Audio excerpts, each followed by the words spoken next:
Good evening, everyone, and welcome to this virtual session here from Cody. My name is Donald Lingna, and I'm one of the assistant guidance counselors here at KIS. And today we are joined by Arya Diwase, and she's joining us from Pune.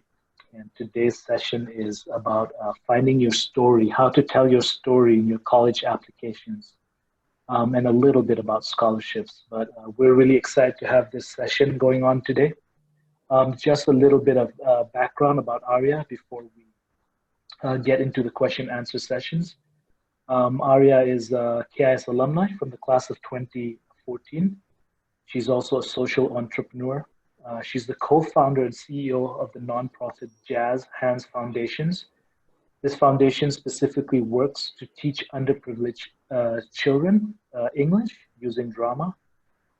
She's also the co-founder of Application Ally, something that you'll be hearing about today and something that I would encourage you as parents, families, and students who are seeking applications within India or abroad to really check out. It's a admissions and educational consultancy that assists students with admissions abroad. Arya went to NYU, New York University, doubled major in journalism and environmental studies, and graduated magna cum laude from NYU. She worked at a prestigious civil rights law firm in New York for a year before returning to India to work as an AIF Clinton Fellow. Arya decided to launch Application Ally after her own academic experiences of studying at NYU before being eventually accepted into competitive graduate programs such as Harvard, Columbia, UPenn, Duke, NYU, USC, Oxford, to name a few. So as the session progresses today, I encourage you participants to leave your questions at in the section where you can leave questions, and we'll be trying to answer those at the end of the session. So let's try and start with the questions. And hello, Arya, can you hear us? Welcome. Yes, thank you so much, Donald, and thank you for that introduction. Thank you for having me. No problem. Welcome. So just to start off, could you tell us a little bit about your work since Cody? What prompted you to begin Application Ally, but moreover, just your work since Cody? That's more, to lead us into the deeper questions of today. Sure. So, I mean, you'll hear me say this throughout the conversation today, but Cody was very transformative for me because I came from a very traditional educational background, studying SSC before, and then I was just thrown into this really interconnected multicultural environment where mentorship and just, it was so student-centric, and that really kind of changed. I changed a lot as a person. I really understood what I loved. Like I had never explored film as a subject before. So I kind of, took classes in film, something I wouldn't have had an opportunity to do otherwise. And, just keeping that at the core of what I wanted to study, I decided to pursue liberal arts at NYU just for a similar experience, which was very multidimensional, allowed me to take multiple subjects.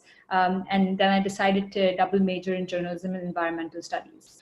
And the reason for that was because at NYU, I realized that, with everything available on campus, I was engaging in a lot of service work. I was really taking everything that I was studying at NYU and trying to find ways to, contribute back, whether it was, through teachers that I had at Cody who'd often call me to speak to some of the other classes, that they were teaching at now, as well as back at home in Pune, where I was going back every, summer and winter and volunteering at certain organizations. And that kind of sparked me, and I used the resources to really create my nonprofit Jazz Hands, which you spoke a little bit about. And I continued doing that throughout NYU. So I knew at that point that I wanted to be in public service.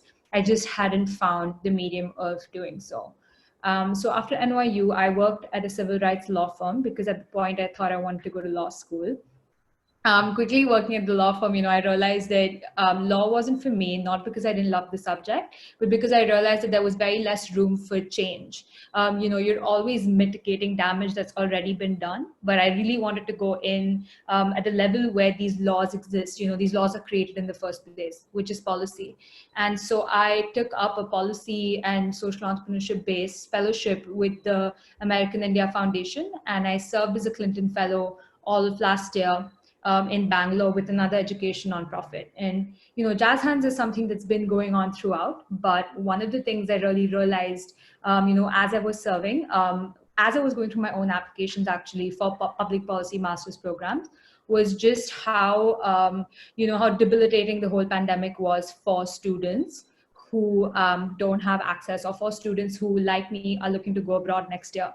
And there's just a lot of misinformation out there, a lot of consultancies that exist that are not gearing students to giving students a personalized approach, or kind of pushing them towards universities that are actually the right fit for them. As well as students who are just confused about the whole process because it's just so unknown. So I really used, my research, all of the things I'd worked on, and all the informal consulting experience that I had over 5 years, to launch Application Ally. And my co-founder, Anushka Desai, she works with me at Jazz Hands as well. So she, in fact, also has this whole consulting background, especially consulting students. And since we have worked with over 2,000 youth through our nonprofit, we're very in touch with what a student wants, or what questions a student has regarding the whole process. So we kind of founded Application Ally on that principle of mentorship, and being really able to guide students, not so much as consultants, rather as mentors, as people who've done this very recently, who are aware of the process. And that was kind of the whole idea behind Application Ally. And yeah. Great, fantastic. Um, it's really apt actually that you talk about that. I was just reading today on the BBC or another news site that a lot of the colleges have taken out the SATs, but really what they're really looking at are these personal stories, and that's what we're here to talk about today. They're looking at those statements of purpose and those personal essays. What do you think your story, and we'll put those in quotation, your story or whoever's story in this context of KIS, globalization, applications and international experiences mean? What does it look like to tell your story? And I know we'll go into this in depth, but sure. Just briefly, what does it look like to tell your story? Sure.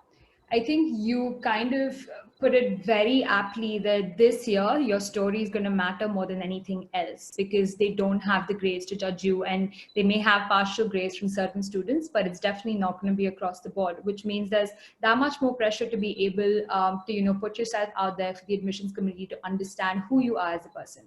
Now, one of the key things that I think is important as you're trying to tell your story is one, to understand that when they say they want to hear your story, or when they say they want a personal statement, it's not just a laundry list of all the things you've done in your life.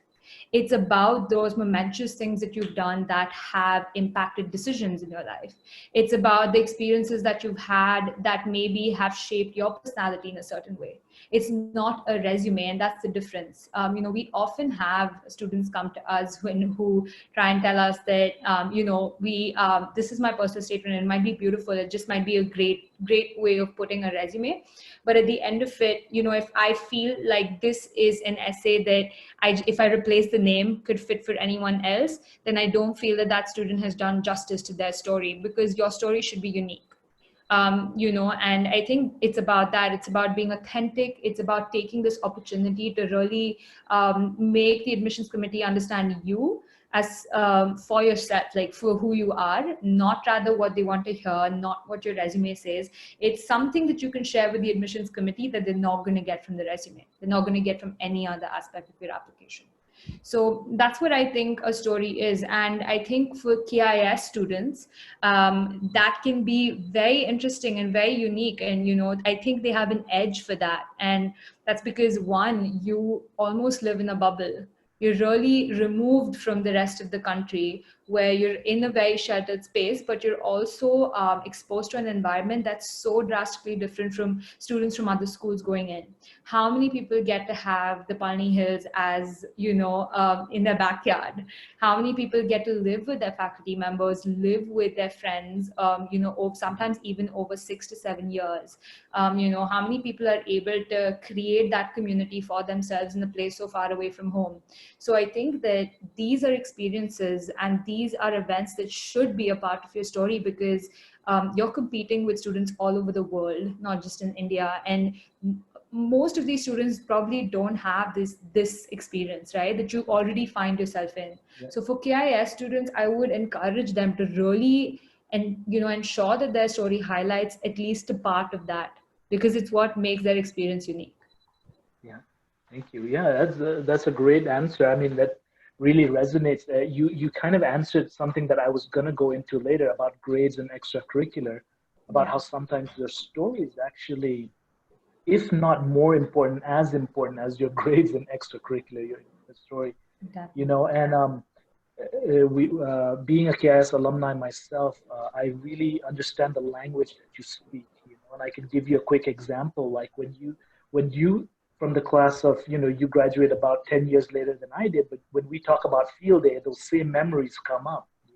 Yeah. Or we talk about dorm life, and thank you for bringing that up. Now that brings us into our next question about, uh, you know, there are so many international schools around India right now, but some of them are Yeah, just called international schools, whether or for not they're sure. real international schools or not. And I think Cody really defines what a real international school is. Now, the problem is that sometimes students don't realize how special and unique they are Right. coming from an international school like Cody. Right. Their assumption is that their story is the same as everybody else. The Right. reality is that what they have in common with each other international Yeah. school kids, is very unique compared to their peers who maybe go to a school that's taught at the national curriculum, etc. Just want you to elaborate on this a little bit using maybe third culture kids. That's a big buzzword now. In the Yeah. past 5, 10 years, that's a big buzzword. Yeah. Third culture kids, their experiences, your own experiences, and those of Yeah. students attending international schools like KIS in general. Yeah. Sure. No, I think it's so important. I mean, instead of speaking about anyone else and their experience, I can talk to you about my own experience. I Mm-hmm. mean, before Cody, I actually went to a Christian all girls school in Pune. So not only was it a very rigid system, I wasn't even exposed to a different gender. I had never studied with boys in my class, and that was a big switch for me. But more than that, my teachers were from 5 different countries. I kind of was eating cuisines every day that were different than what I would eat at home. I was interacting with students, and my peers were from so many different countries. And I think the way Cody celebrates that culture and is able to really, celebrate these differences and really still bring this community together is something that taught me to be more inclusive and taught me to respect that diversity, which really helped me when I went to NYU. So at NYU, as there is no majority culture there. It Yeah. is, if you want to call it a melting pot or a salad bowl, you have people from Mm-hmm. so many different countries. That is the center, in the United States, where you have so many people from so many different cultures interacting. When I went there, I really didn't feel out of place. Because at Cody, staying with so many different people, understanding all of their differences, I had really learned to thrive in those differences. And in a way that I was also adding to that diversity. No one had studied at a convent all girls school before coming in, so I was bringing something in. Yeah. No one had a family that came from a certain background. I was bringing that in, and I think the way Cody sets up, we celebrate, the Korean Independence Day. That's something we celebrate. We Yeah. celebrate, we celebrate every culture so beautifully. And for me, it just showed me how just to be accepting, and that took me a long way. Now, this is something that not everyone has a chance to experience, right? But this is something Mm-hmm. that universities are looking for, especially today, because politics all over the world right now are extremely divisive, right? Like we know that it's so polarizing, and we know that there's civil unrest everywhere in India, especially in America, even in the UK for that matter, right, with Brexit. So you're going into an environment where everyone is politically or racially charged. And it is important to display the fact that as a citizen, you come in or you bring a lens of inclusivity and diversity and difference, while being able to, bring other people together. And I think drawing on that as a key experience of Cody is very important, because automatically an admissions committee member is going to look at your essay and see that you're okay with those differences. You're not someone who's going to come to campus and not be okay with having maybe a Pakistani roommate. That's what happened to me. I had a Pakistani roommate, I had a Turkish roommate, and I had an American roommate. So the four of us, right? And like in India, you're trained to think a certain way. So every time I came back home and I said that my roommate and now my best friend was from Karachi, I'd always have raised eyebrows. But when I went there for my parents and for myself, that wasn't a big deal at all, because I was exposed to so many different people at Cody. And I really highlighted that from my NYU application, because if I'm applying to colleges where they kind of love that diversity, I want to highlight the fact that I had people from 24 different countries in my class at Cody. No one else can say that. So I think it's really important to highlight it, and it's really important to reflect on that yourselves as you go into college. Yeah, thank you. You hit upon like the experiences of a third culture kid and things like that. I often tell parents and families who apply that even if you've been at Cody for 1 year, that's enough of an educational culture experience to really think about going outside of India. Actually, I've seen more students struggle going back into the Indian system than going outside, or to their home country system than going outside. Yeah. So I think you're right. Cody really prepares you to tell your story, and especially in today's world of how much diversity and globalization is so important. Yeah, thank you. Now, just to get more into the, we'll start breaking down stuff for the sake of time, and also for just in general. Um, so then how can a student begin to pull from their day-to-day experiences to really paint a picture of their life, which is unique and special in telling their story? How would you address this? Yeah. So I'm going to show you a couple of ways that students can do that, and it's a good way for them to really start thinking about these things. But one thing I'm going to say is, when you sit down to write your personal statement or Common App essay, especially for the US, if you are writing the Common App, I would definitely not repeat things that are on your resume. The things on your resume are there to aid your story, but they should not be your story at all. So even if you talk about 5 things that are very significant, you have to resist the urge to just take them and put them there and keep talking about those, because every aspect of your application should tell the admissions committee something new about yourself. If your resume already demonstrates that you're a great leader, it's more effective that your personal statement tells them that you're a patient leader or you're a collaborative leader, as compared to just reiterating the fact that you're a leader. So one way to even begin the personal statement is by taking all the elements of your application, your activities section, in the UK, your resume, taking your recommendations, laying them all out, and writing down the key things that each of them say. So if you see that your resume has leadership, it has service, it has mentorship, and let's say your recommendations, talk a little bit about how you're a good speaker, how you're a great communicator. See what's missing. See what's missing, that's key, right? And use that as the basis for your personal essay. That's how we always ask the people who work with us to start. In addition to this, there's ways to understand that your story can be told in multiple different ways. So I'm just going to share something quickly, Donald, so that it is easier for everyone to understand what I'm saying. But can you see my screen? Yeah, we can see your screen. Great. So one of the essays that I love, I think most people should go for this style. It's called the catalyst essay. And a catalyst essay is essentially something that is so meaningful to you. It can be a defining moment. It can be an impactful event. It can be positive. It can be completely negative. Just sitting down and understanding something that's so important. It could be a time period. For me, Cody was the, a defining moment for me. So, I need to make a list of these defining moments that, I can talk about and start from there. Few ways you can do this, few ways you can brainstorm this is under these categories, right? Family and childhood. Family is quite defining.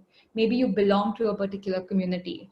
Maybe you have experienced some form of, discrimination. Maybe a family member has been super, super impactful for you, right? Failures and challenges. Maybe you were so good at something that you couldn't handle when you failed at one time, but how did you overcome that? So that's a catalytic event, right? That caused a lot of changes in your life. These are extremely powerful. And when we say catalyst essays, people usually think, oh, I need to have something terrible have happened to me for it to be a great essay. And that's so not true. It could be a conversation that you've had. So for my Harvard essay, I actually just spoke about, a conversation that I had with a child at jazz hands. Just a simple conversation. It wasn't anything crazy, but the whole essay was about what I derived from that conversation, and it worked. So, it could be a conversation. If you have had trauma or if you have had personal tragedy, talk about that. If there is an aspect of your life or an aspect of you individually that defines who you are, talk about that. Your sexual orientation, your hobby. Maybe you've been an amazing tennis player your entire life, right? This essay is not for you to say that I've won 100 tournaments. It's for you to talk about what tennis means to you and why that activity over something else. That's how, you should be thinking about these catalyst essays. The second kind of essay that people who work with us often write are narrative essays. Now, these are usually great if people know exactly what they want to do. Students who study medicine, right? That's a good example. They've taken all the sciences. They come from a medical family. Everything that they do has at some point led them to medicine.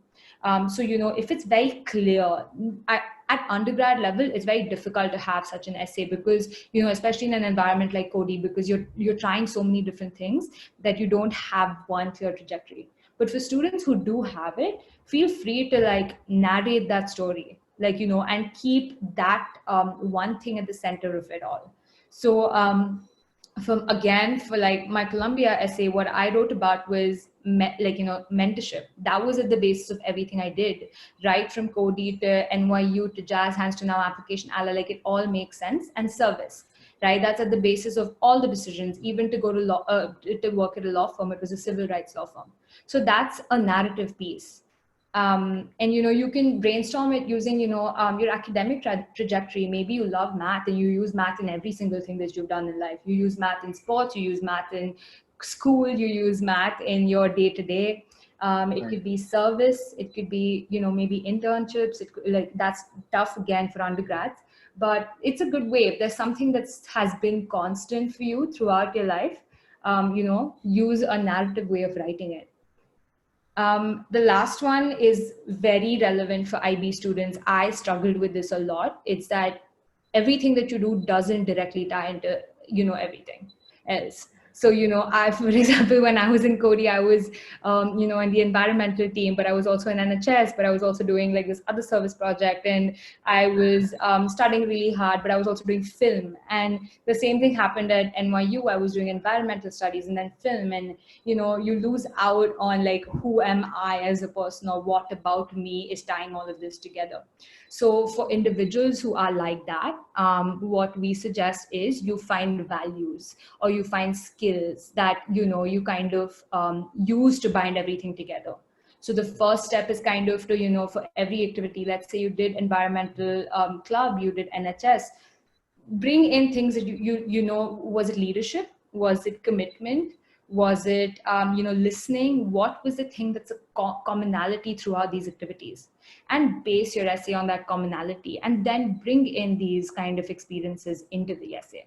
That's a great way to go about it. Again, like, the focus here is not the activity so much as it is what the value of that activity was. So yeah, there's like multiple ways of really talking about it and discussing it and brainstorming your essays, but this is a good start to even see where your story fits.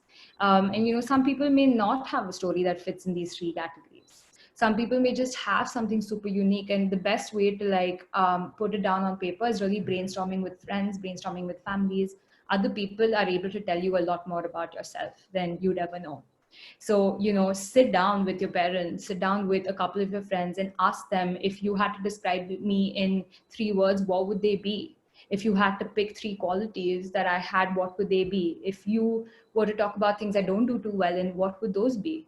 See whether there are parallels, that you can build your essays off of. So then your essay becomes very insightful. It shows the admissions committee that you've reflected on it. You recognize who you are as a person and what value you're going to add to the to your essay, essentially. Well, that's a great. I really like the way you summarize all that. Obviously, it's a big, big question, but you managed to put it in 3 slides, but also really talk through it very clearly. Thanks for that. Which was going to be my next question, and you've kind of answered this about what kind of experiences or what kind of people would you rely on to find the elements for your story? Just a little bit more about that. You did tell in your case it was mentors, right? But Yes. what were these kind of people that you found to tell your story, to help you tell your story? So I used 3 people.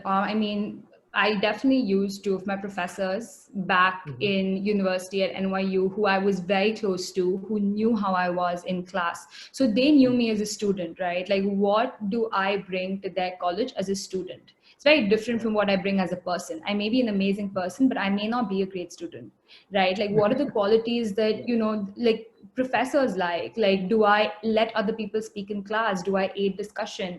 Do I answer? Do I get my work done? So they really shed light on that. And I would encourage everyone to speak to the, even in Cody, we're all close to a certain teacher, and there are things that a certain teacher may recognize about us that others may not. Sit down with them, you need to realize this, like, other people are not going to run after you for your applications. You need to set time aside, and you need to approach these people and value their time and set this time to talk to them. And I would just sit with your professor or teacher and talk about all the things you do really well as a student, right? And then talk about the things that you don't do too well and you could improve on, because admissions committees love that one paragraph, or like those 3 sentences that are there where you actually identify a flaw in yourself, where you talk about, in the past I may have struggled with this, or I may have been hesitant to do something, but now these are the steps I took. They love that because it shows that you're okay with criticism, you're okay with working with feedback, you're okay with improving, and you can reflect really well. So sit down and understand that from an academic perspective. The second thing I would do is involve your family. Like, if your family is invested in your application, even if they aren't invested, they know you better than anyone else, right? It's important to sit down with them and kind of understand, what your family has prioritized. For my family, education has always been a priority. So to me, like, the decisions that they've made make sense. To move me from an SSC to an IB board, like, that is a decision that the family took. So sit down with your family. Also talk to your family about things you maybe did as a child, or traits you displayed as a child that you might miss out on or you don't remember. Your family will be able to tell you what you do really well. And the third thing is your peers. In my case, it's peers that I work closely with. I think they're not only able to see me in a friendly and casual setting, they also see the work that I do and, how I am as a team. And, it may be very different from how a teacher observes me in a team. Right. It's very different when you ask your peer, like, do I listen to you? Do I overpower conversations? Am I, too aggressive? And otherwise also, like, why would you like working with me versus someone else? So, it's important. They're able to give you, and these answers may really vary, or you may find commonalities, but it's important to get all of them down before you start writing your essay. And then you can pick and choose, maybe your teacher remembers at one time you helped a student who wasn't understanding anything. And you're like, hey, you know what? I recognize that maybe I'm someone who's great with people and I love helping others. And for me, it's not about individual success. It's about the success of my class. That's a story. Maybe like your parents remember this one time you used to pull apart every toy that you ever had to see what was inside, right? that's an anecdote that they give you, or a memory that they give you, and then you're like, hey, that makes sense. Now I'm studying maybe engineering and I want to go into engineering. Oh wow, I never realized that. So small things add up to a lot. And I would make every each one of our clients picks one incident that acts as a catalyst, or acts as a motivator for everything else that they say in their essay. Picking that incident can be tough, but once you have that incident, it's a great way to ground your entire essay. The first time someone comes out to their parent, or the first time someone says, I want to move abroad, or the first time someone tries something new, get into the weeds of that incident. Don't generally mention it. Talk about it like the admissions committee is in there with you, feeling what you're feeling. For example, one of our clients, he's talking about insomnia. His entire essay is about insomnia, and about what he felt and like all the different things he's tried to get overcome that, and how everything he's learned and what eventually fit it, like what he's learned throughout is what he's going to apply in college as he overcomes that insomnia. So it really shows that he's determined. It shows that he's open-minded to look for different solutions. That it shows that there's a luck factor to things that you do in life, and how do you navigate that. So it could be something that like that that's not even directly related to your activities, but tells the admissions committee a lot about you. Thank you. So I know you've kind of gone through this as a KIS alumni and things like that. You've kind of mentioned bits and pieces of your story, not in an essay form, but just overall generally. Yeah, it'd be great to know just some examples, maybe of one moment of significance when you were at Cody, or a moment of impact, Sure. or a time when you were maybe comfortable doing something significant that seemed to Sure. reflect who you were or what you wanted to do, or a time like now that you mentioned in your slides the positives and negatives, or maybe a time that you were super uncomfortable and you learned something about yourself. I think that's important Sure. to dive into that. Yeah. So for me, there's a couple. One which I used recently is where it was a moment of failure. I think it was a second or third year of Jazz Hands, and we realized that we didn't have any funding. And like as someone who's leading an organization, as someone who's working with a lot of people that's just started, that's very discouraging and that's very difficult to deal with. But what it also pushes you to do is it helps you really look at other things that could work, right? Like look at the positives even when that exists, because you have to keep going. You can't stop, especially when you're working with students and you're working with children. You need to keep push yourselves. So one of the things I did was I actually looked at everything that went right for us that year. And I really noticed that the thing that was driving my company was the people in that company and our volunteer numbers. Like despite our fundings being low, our volunteer numbers were really high. And I realized that maybe we didn't need that funding for that year. We could rely only on volunteering strength, and we could base our entire organization around our volunteers rather than just the beneficiaries, which were the students. So that kind of prompted a completely different business strategy, and it really worked. But I focused on that moment of realization and what I did rather than what the result was. I focused on what I really did in that moment of feeling really low and feeling like this isn't working. How did I switch my mindset? What are a few things I did, right? I took a step back. I analyzed things in front of me. I tried to look at a different way. I didn't give up. Those are the things that the admissions committee cares about.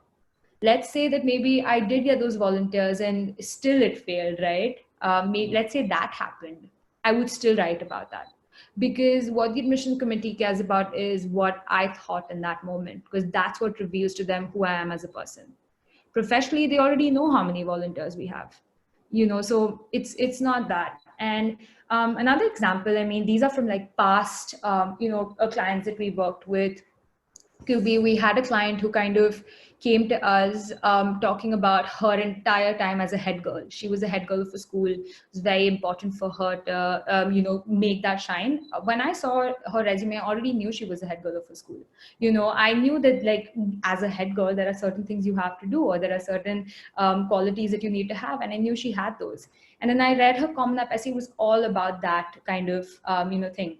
And at Application Ally, we do this thing called the narrative arc, where we sit with our clients over multiple sessions to understand them as person, because we don't know them, right? So we need to understand everything from their family background to what they love, what they hate, areas they've excelled in, everything. When we did that session with her, we realized that her entire trajectory, the story was not that she was head girl. The story was that she was the first woman computer science student in a rural hometown, like in India. And the fact that her parents, who are neurosurgeons, had actually moved from Mumbai to this rural place to be the first doctors in that place. So the story is not the fact that she's a head girl. The story is the fact that she's a trailblazer, and she gets that from a family who are also trailblazers. And so we had to change the whole essay. So sometimes it helps talking to someone else and understanding like what's more impactful, me just repeating what I've said on my resume, or is it more impactful for me to understand my life and my story and highlight that as compared to anything else. So these are just a few examples of how you can think about she was like, I never did anything in medicine, so I don't know how I could do it. And I'm like, yeah, you didn't do anything in medicine, but you're the only girl doing computer science in your school. That's huge. Like, just because you're living it, you don't realize how cool it is and how awesome it is. But to an external person, to me, that's amazing. You've kind of opened the doors for so many other girls to study that. Thank you for sharing that story, especially at the end. And it brings us back to the third or fourth question we asked about how sometimes students and families don't realize how unique and special they are. Exactly. I'm not trying to blow up egos or anything, but it's kind of like that. For Kind of sure. like that's what it is. It is what it is, right? And Yeah. using that to really push forward and helping students. Um, I know, for example, you graduated in 2014, you went to NYU, etc. You're still very young. I know your story is not finished, but at this point in time, if I were to ask you, Arya, can you finish the sentence for me? My story is about, and finish that sentence. What would you say? Or in a different way, Yeah. if you were to write the title page for a Netflix story, my Yeah. story is about, or something. What Yeah. would you say at this point? Given that Yeah. now we know you're a KIS alumni, we're talking Yeah. mainly to KIS families right now, and Right. a lot you've accomplished in this short amount of Yeah. time. What would you say? Yeah, I would say that my story is about, equal education for all students. I think my entire trajectory has been in student centric. Jazz hands, I work with students, but not just, externally, where I get other really old, people, college professionals to come and teach them. It is for students by students. And there's a reason I chose that community of youth to be involved with it. It's completely student centric. When I worked at the law firm in New York, I actually was working on discrimination cases for student communities on campuses. So I was on the legal team that was representing 9 women plaintiffs with a sexual harassment lawsuit against Dartmouth University.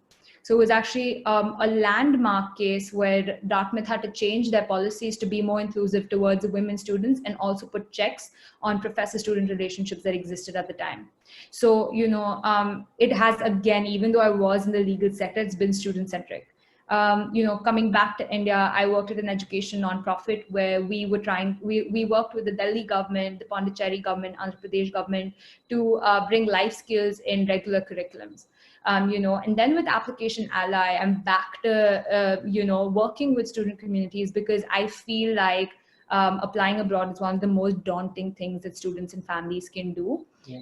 and especially right now. And I love working with students. I love having to interact with them and, just doing whatever I can to really ease that process or make that transition easy for them. And all my work has been in that sector, and it's because I have loved my experience as a student. They have changed me, right from Cody, where I kind of realized that I was even interested in, sort of film, public service, leadership, to NYU, where I realized that maybe I could be a business owner. These are like drastically different from the things my parents did or anyone in my family does. So these institutions have have made me who I am. And for me, it's very important for students to have that similar experience and to be able to do the most that they can. So that's why all my work has been in this sector, and it's been a clear trajectory. So that would be my story. Fantastic. Thank you for sharing that. I mean, that's a great story at this point in your life. I know that, you know, Thanks. stories change, and that's great. Um, and this might seem abrupt, but I'm just going to move a little bit about scholarships. I mean, Sure. we don't have to hit too much on it.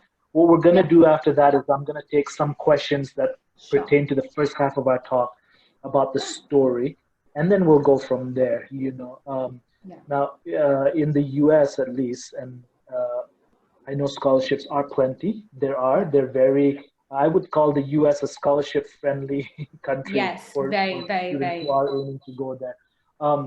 For myself, as an admission counselor, I also specialize in one point of scholarships, and that's sports scholarship for my Right. background. Right. And so, what about other scholarships? What can you tell us about other scholarships besides the one that are automatically considered like Right. merit? Right. So there's a lot of diversity-based scholarships, right, for Mhm. minorities. If you are someone who is studying a field that is not traditional for your maybe your gender, your age, your ethnic background, look out for those. If you're a first generation student, or if you're first generation college going student, there are a lot of scholarships for them. There are a lot of scholarships for women in traditionally male dominated subjects. For Mhm. example, you have women in business, you have women in engineering, women in computer science. There are scholarships that exist for them. Other than the internal ones, like you mentioned, that universities consider you, and yes, the United States is amazing with those. Not so Mhm. much on an undergrad level, but a graduate level, definitely. Right, right. But I feel like there are also a lot of Indian scholarships, like external Mhm. scholarships that exist, or even your home country for students who aren't Indian. There may be external scholarship opportunities that you can tap into. So there are trusts like the Inlakshmi Dasani Foundation, Tata Trusts, that really give these external scholarships. There are tie-ups sometimes, like Tata has tie-ups with Cornell. Dhirubhai Ambani, we know that they have a tie-up with Stanford. While preference is given to students coming out of those schools, it teaches you to look for these kinds of trusts that may Right. have ties. My co-founder Anushka, actually, for her education, and she went to the UK, she targeted a lot of these external scholarships. The in Lakshmi Dasani Tata Trust, a Lady Meherbai scholarship, which is only for women students, going in for a degree. All of these are great ways to Mhm. fundraise for your education. Also, once you're on campus, you have a lot Yeah. of opportunities, right? Right. So I got an NYU with a little bit of aid. And when I was there, there were various ways for me to get not full scholarships, but there were things like, if I was doing a service internship, or if I was going back home, I could Right. apply for a grant for NYU to pay me, just because they Mhm. know Mhm. that the service internships don't usually have traditional, pays as the bigger Right. companies would. So I was still Mhm. getting a salary, but I was doing what I loved. So there's opportunities like that. If you demonstrate exceptional performance when you're in college and you're doing 100 things, you could apply for certain internal funding opportunities. That being said, this isn't available for every single major. This is usually Right. available for niche majors. Like journalism is a very small department at NYU. We only have about 20 kids, that get selected into that major. I chose Right. that major after going to campus. So I chose it in my third year, but then it was a very small community. And right from Right. internships to, some extra funding for assignments that I did, I was able to raise 30-40% of the amount that NYU had already given me. So there's ways of adding to that. There's multiple ways of getting scholarships. If you're someone who knows or is aware of a lot of corporates, it's good to Right. get in touch with them. I know someone who's literally written just a personal statement about their story and their trajectory and forwarded it to the CSR departments of a lot of big companies, and a company has agreed to sponsor this person.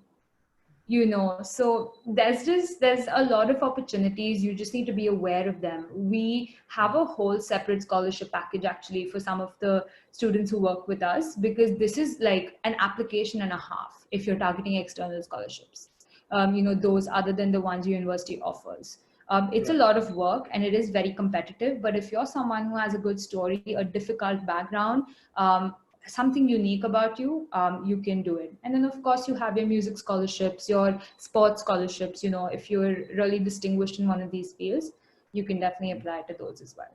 Definitely, yeah. And the key word I think is research. It takes a lot of research to do, Research, and but yes. again, with that research, I think what I would like to tell families and students is they always have a support, right? or, Yes, or they in have your you case, an guys. ally. Yeah, exactly. No, Yeah, and but it is yeah. So definitely key. yeah, Research is everything. different. Like information is Yeah, power.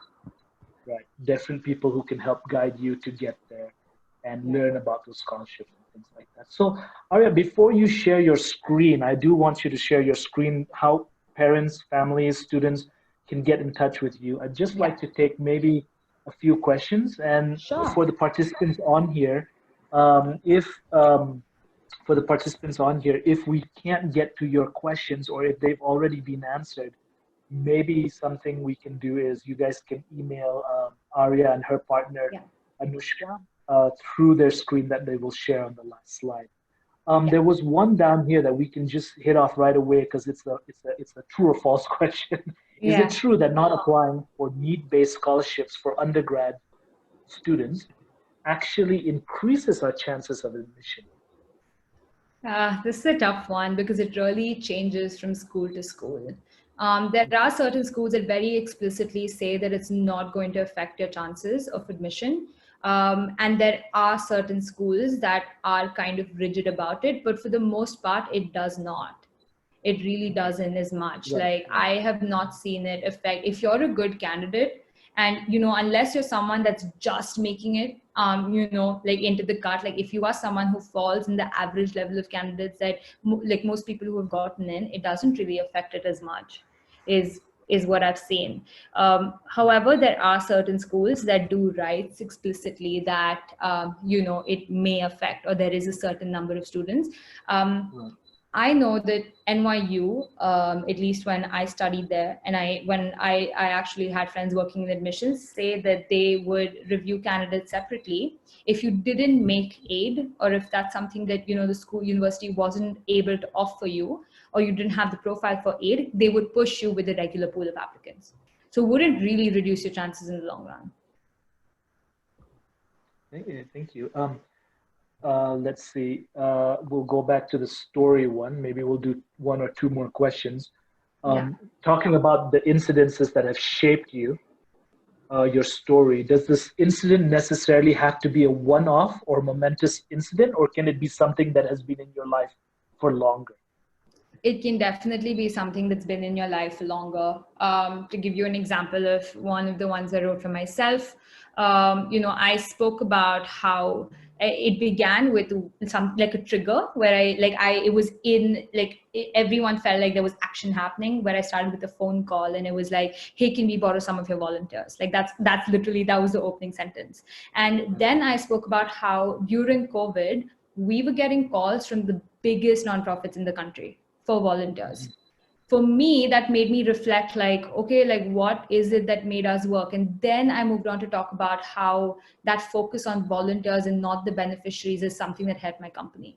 So it Right. was like jazz hands is constant. It stayed in my this forever. I think it'll be useful to even if you don't have something momentous, if it's something that's constant, to still find that one hook, the hook that you begin your essay with, that really draws admissions committee members in. Right. That being said, pet peeve, like a lot of students like to start with quotes by famous people. And like Right. just the one thing I've consistently heard is it just doesn't work. And I've done this myself. I had started my Harvard essay initially for law school with like a Gandhi quote. And then I do a lot of research for colleges where I really just follow all their blogs. That's also a great way, Right. guys. You should follow school blogs, because sometimes admissions committee give away a few Right. things. Harvard's Right. blog for policy actually has essay analysis from previous years. And literally the first essay that the admissions committee member was analyzing said, this person, like, it was his live notes, and the live notes were, this person started with the Gandhi quote, I hate this. Like, you automatically set someone off the wrong way. So I would say, like, never start with a quote by a famous person. If you want to start with a quote, you can, but let it be someone closer to you.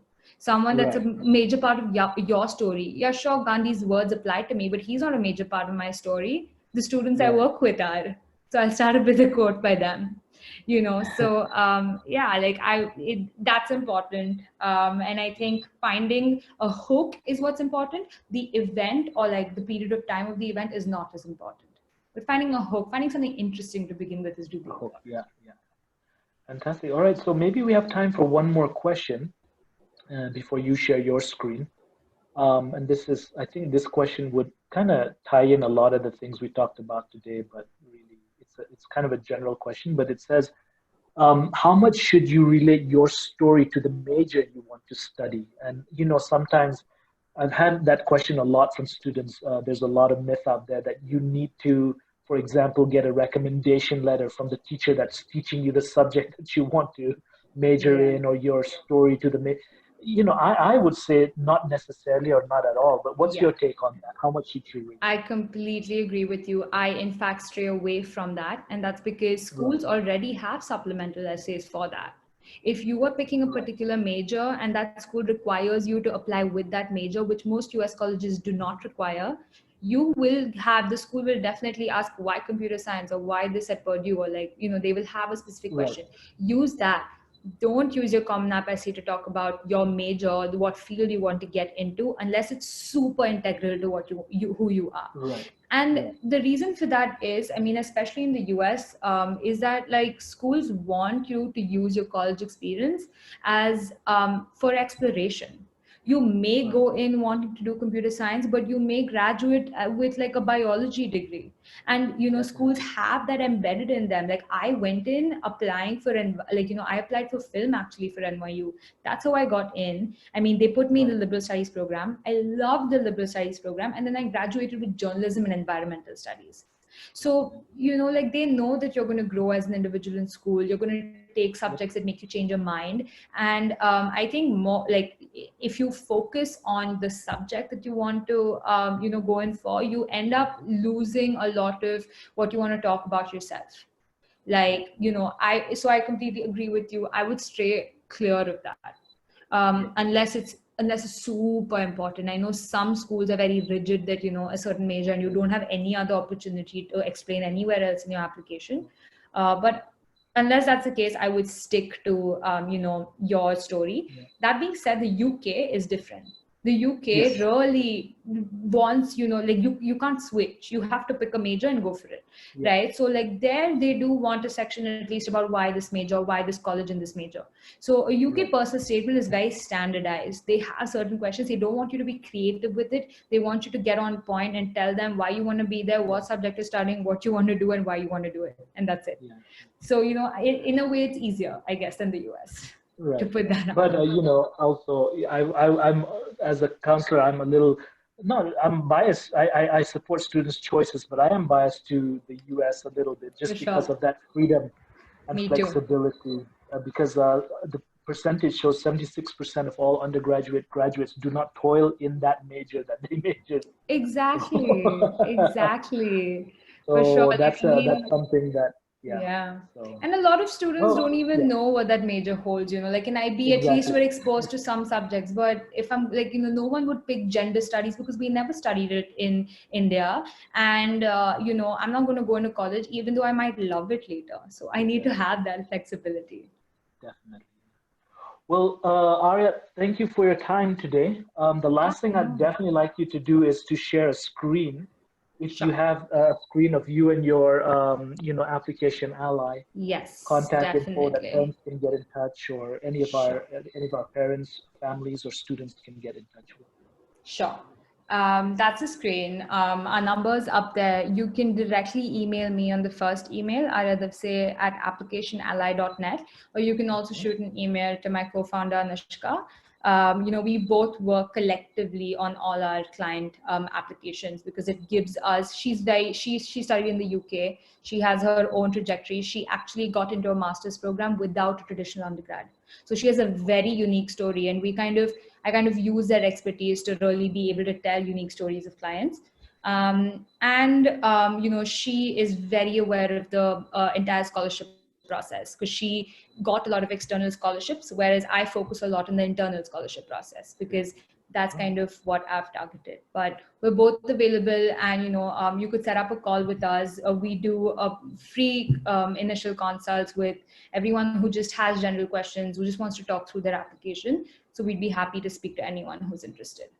And on the website, all of this information is there. Yes. Yes, the website has everything, has our universities that, we have acceptances from, reviews, all of that. And, we often connect anyone who comes to us with people that we know at a certain university if they're applying as well. So it's a good way for them to be able to connect with alumni, current students, if they're considering applying to a certain university. Thank you. So, I'm just going to speak real quickly to the participants. This session is recorded. And our school will be sending out information how to view this again if you've missed part of it or some of it. And Arya, thank you once again. Lovely to have you. I hope thank you so much. Again, and Definitely. you so much. Thank you, Donald. Thank you, Soumitra. Thanks, Corey. Thanks for having me. See you guys. Thank you.